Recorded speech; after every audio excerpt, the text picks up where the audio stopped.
সত্যি কথা বলতে মুস্তাফিজুর রহমানের সব কিছুই ভালো লাগে। মুস্তাফিজুর রহমানের কাটার ভালো লাগে, মুস্তাফিজুর রহমানের মাইকেল জ্যাকসনের অ্যাকশনের মতো কইরা বোলিং অ্যাকশনটাও কিন্তু খুবই ভালো লাগে।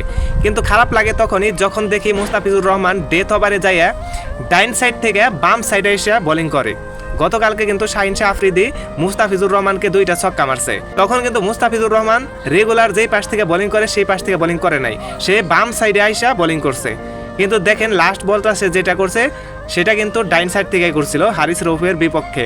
সেইখানে কিন্তু মুস্তাফিজুর রহমান কাটারের মাধ্যমে হারিস রৌফের উইকেটটা তুলে নিয়েছে। তো এখানে অনেকে বলতে পারে যে ডানহাতি বামহাতি কম্বিনেশন আছে, তো আমি তাদেরকে বলবো যে মুস্তাফিজুর রহমান কিন্তু আগে থেকেই ডানহাতি বামহাতি দুইজনের বিপক্ষেই এক সাইড থেকেই বোলিং করতো, কিন্তু বর্তমানে আইসা তার এটা একটা স্বভাব হয়ে গেছে যে ডেথ ওভারে যাইয়া সে ডাইন সাইড বাম সাইড মানে মিলিয়ে তারপরে বোলিং করে।